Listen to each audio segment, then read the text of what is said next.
Dwight Baird est natif de Huntingdon et en fin de semaine prochaine, une rétrospective de ses œuvres est rendue possible grâce à la collaboration du Centre culturel Alfred Langevin.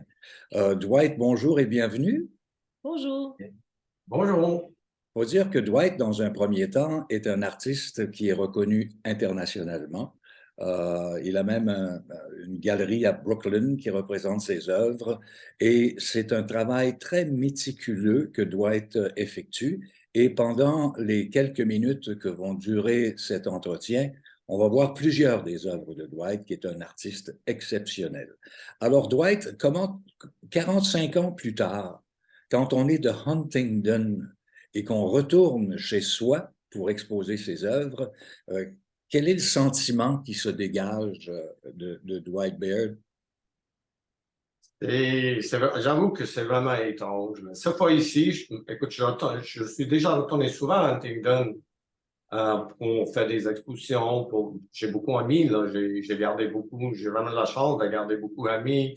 J'ai jamais vraiment coupé le lien avec ce village-là. Et je me suis rendu compte dernièrement, parce que je viens de passer les 3 dernières journées là, et je me rends compte que je connais tout le monde dans ce village-là. Tout le monde me connaît à quelque part. Là. Je peux rentrer presque n'importe où. Puis je vois quelqu'un que je connais. Là.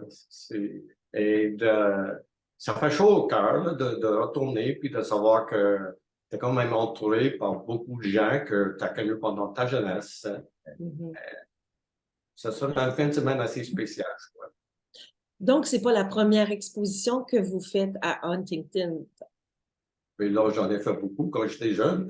Hein. J'ai commencé là à l'âge de 20 ans. La dernière exposition que j'ai faite en Huntingdon, j'ai fait un genre d'exposition il y a 7 ans, avant la pandémie. On perd un peu les années, là.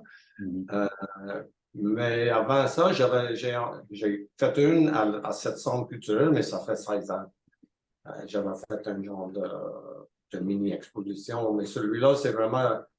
Je commence à l'âge de 20 ans et ça va finir jusqu'à le dernier voyage, juste en dernier voyage en Maroc que j'ai fait à Montauban.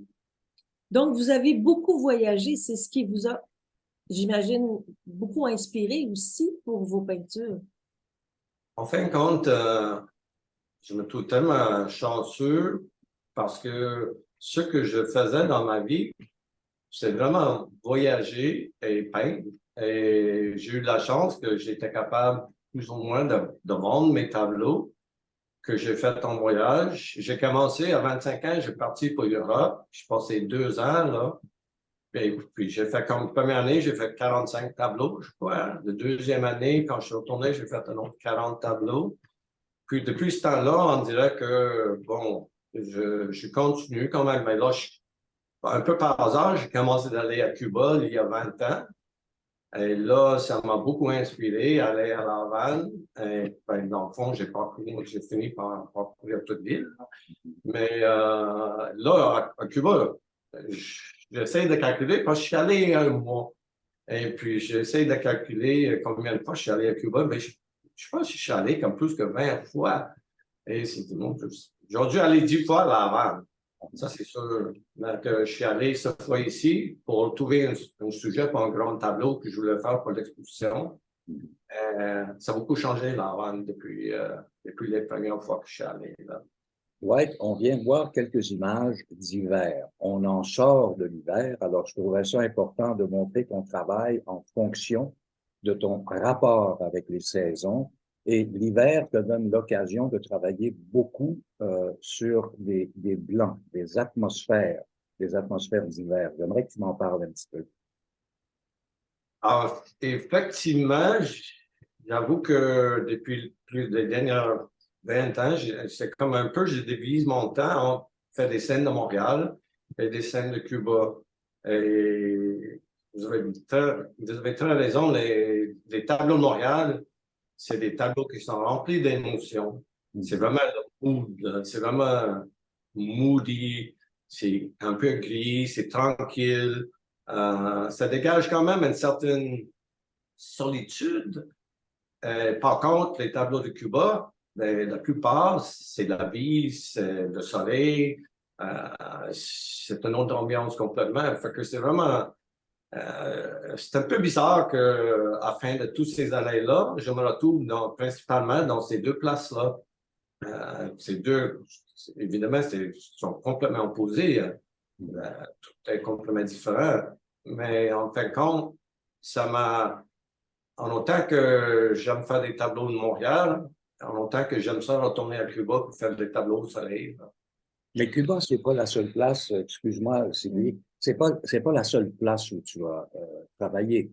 Tu as travaillé au Maroc également, tu as travaillé en Europe, tu as travaillé en Italie aussi. Et en même temps, ce désir du voyage pimente ton œuvre, ton parcours de 45 ans, non? C'est sûr, c'est inspirant. Tu sais, en fin de compte, ben, l'autre côté de ça, je me suis rendu compte que je ne peux pas aller nulle part sans arrêter de travailler. Et ça, j'avoue que ça va devenir un petit problème là, si je veux continuer à voyager, parce que faut que j'apprends comment voyager sans regarder toujours autour de moi pour trouver des sujets pour peindre. Mais c'est sûr que depuis les dernières 35 années, j'ai eu l'occasion d'y aller souvent en voyage, mais c'était mon choix, c'est ça que je voulais faire. Et dernièrement, je suis retourné en Maroc. Je sais pas, c'est la première fois que j'ai fait ça, je suis allé pour 3 semaines. C'est le plus long voyage que j'ai fait depuis un bon bout de temps. Et je me suis retrouvé encore dans la rue en faisant des croquis, puis des dessins, puis des peintures. Et ça, je ne l'avais pas fait depuis longtemps. Puis ça m'a fait vraiment du bien. J'ai beaucoup aimé ça. Là. Boîte, où avez-vous appris à peindre? Ça, on peut parler long de ça. Là. Mais là, j'ai commencé à l'école, évidemment. Je commençais très jeune. Mais à l'école, j'avais un super professeur d'art qui m'a quand même encouragé. Il m'a dit, écoute, tu as une certaine don, tu as un certain talent, tu devrais continuer tes études. Et dans ce temps-là, il y avait un collège communautaire à Cornwall qui avait un programme d'art. Puis lui avait envoyé des étudiants là, puis ils ont bien aimé ça. Puis ici à Montréal, il n'y avait pas tant que ça. Puis là, je suis allé là et j'ai commencé, le fameux moulin d'Huntington, j'ai commencé j'ai fait 3 ans là. Puis la première année, il a fallu que je fasse tout. La sculpture, le graphisme, la peinture, l'aquarelle, le dessin. Et après la première année, il a fallu faire un choix. Et moi, vu que tout le monde me disait que j'étais incapable de gagner ta vie en peinture, j'avais décidé de suivre le cours de graphisme. Alors, le journée même, je suis allé pour m'inscrire pour la 2e année. Je suis arrivé à la table, il y a mon professeur de peinture et mon professeur de graphisme. Et qui, lui, j'aimais pas trop. Mais mon professeur de peinture, j'aimais beaucoup. Puis, quand je suis arrivé, mon professeur de peinture dit « Ah, ici, il arrive un peintre. » Moi, je lui ai dit « Ben, je suis désolé, là, j'ai décidé de suivre les cours de graphisme en place parce que c'est un peu difficile de gagner sa vie en peinture. » Puis, il m'a dit « C'est vraiment dommage, il m'a dit, parce que tu as vraiment un don. » Et puis, avec un peu de travail, tu pourrais peut-être devenir un bon peintre. Fait que sur le coup, je dis « OK. Je vais faire la peinture à la place. » Puis de ça, dans 2 secondes, j'ai changé ma vie au complet. Ah oui. Ma vie a complètement changé dans cet instant-là. Puis, finalement, j'ai fait ces 3 ans-là. Puis, aussitôt que j'ai fini, j'ai commencé d'essayer de trouver une façon de gagner ma vie comme peintre. Ce qui n'était pas évident, mais on dirait que c'est possible quand même avec un certain montant de travail. Puis, Donc, vous n'avez pas eu à vous trouver un travail d'appoint? Vous avez toujours vécu de votre art? Mais au début, au début, j'ai loué une maison en campagne avec ma copine dans le temps, puis j'ai commencé à faire mes œuvres, mais dans ce temps-là, je suis retourné voir mon professeur d'art à l'école. Lui, il va commencer une petite compagnie d'imprimerie. J'ai commencé à aller travailler un peu avec lui, puis j'ai commencé d'imprimer mes affaires. Je faisais beaucoup noir et blanc. Puis avec lui, j'ai publié un calendrier pour 3 années de suite. C'est moi qui ai fait, pour chaque mois, j'ai fait un dessin du coin, la région en image. J'ai fait 3 ans, après, il ne me restait plus rien à dessiner. Fait que, mais entre-temps, j'ai travaillé un peu ici et là, comme graphiste ici, mais c'était les années de gloire du chômage. On a pu travailler pour 20 semaines, puis toucher 42 semaines après. Fait que je me suis toujours arrangé pour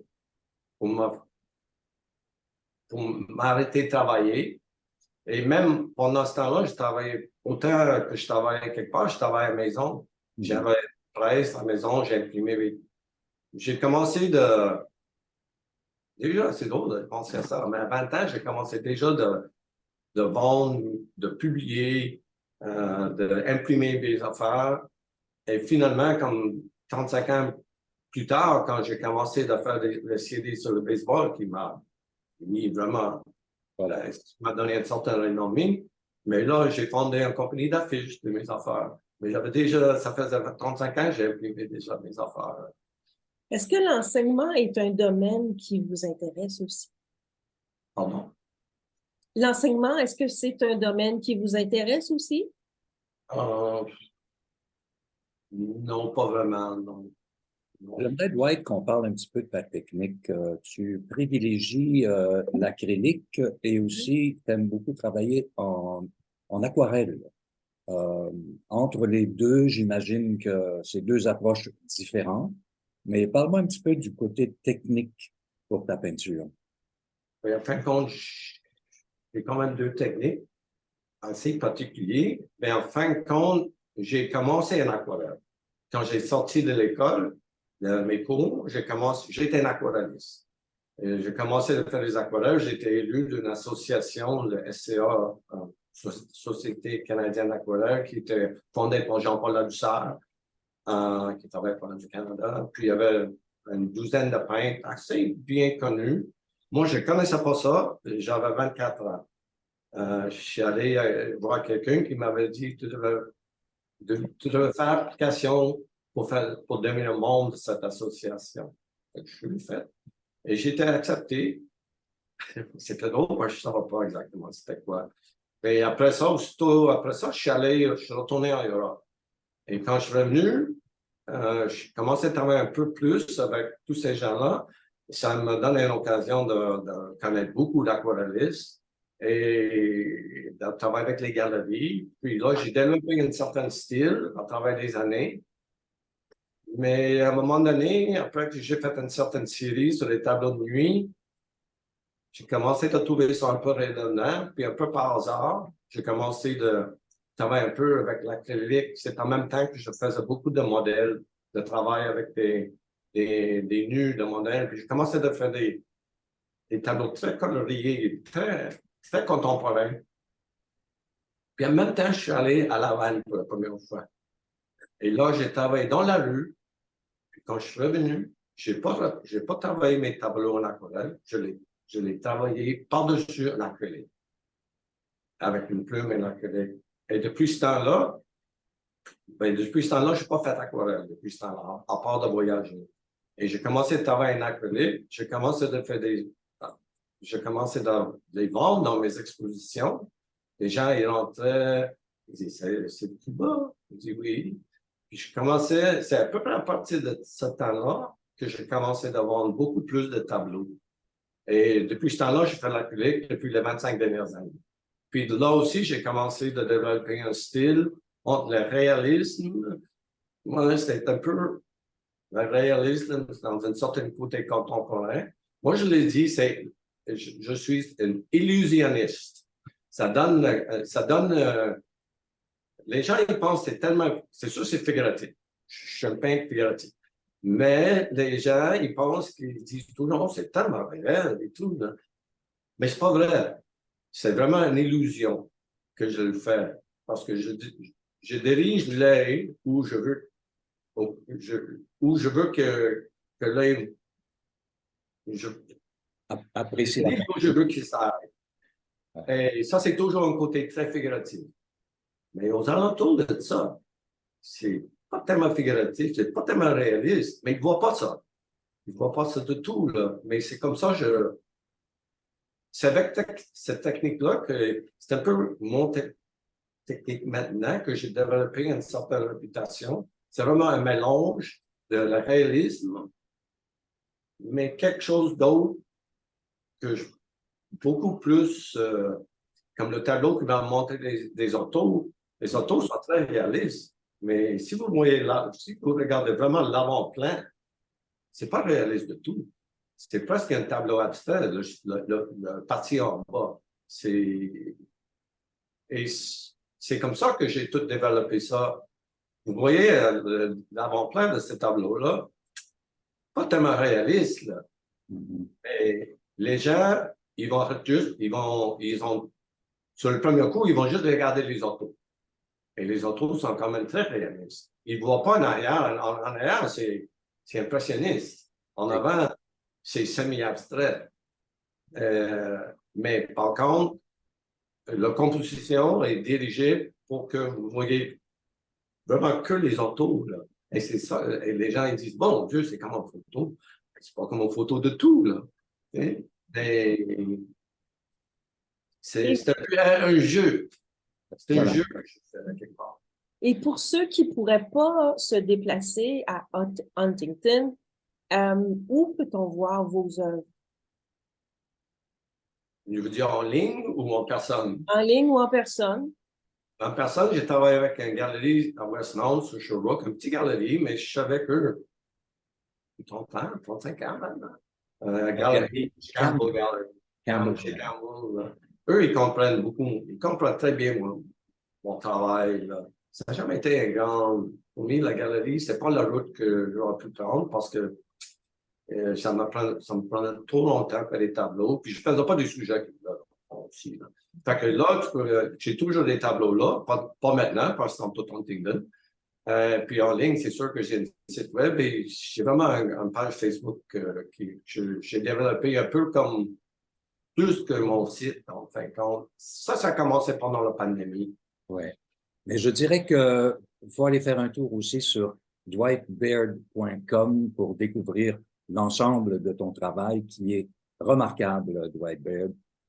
C'est vraiment, ça vaut le détour. Il faut regarder intensément ton travail et le regarder de près pour découvrir le côté abstrait de ton travail, en plus du côté où ton dessin est très, très fort.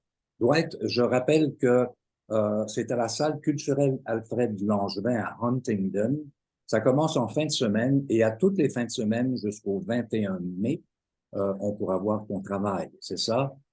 C'est exactement ça. Puis le vernissage, c'est sur 2 jours. Mais les autres fins de semaine, je vais essayer d'être là aussi. Le plus possible, je vais essayer d'aller quand même d'être là aussi. Si jamais je peux pas, ben je peux pas, mais c'est sûr que je vais être là le plus possible. Mais c'est sûr, le premier fin de semaine, c'est la grosse fin de semaine. Ça va être quand même pour moi, un grand événement de ma vie, c'est sûr. Là. Ouais. Il y a un petit événement pour Huntington. Et c'est une carrière enviable qui s'étend sur 45 ans déjà. Et on me dit, tu m'as dit qu'il y avait combien de toiles? 45 ou 46? Là, je vais avoir un peu plus, je vais avoir un peu plus de 50. OK, ben merci beaucoup, Dwight Baird. Merci, Dwight. Bravo pour cette carrière magnifique et à très bientôt. Ben merci, c'est moi qui vous remercie. Hein. Vous êtes bien gentil. Bonne journée.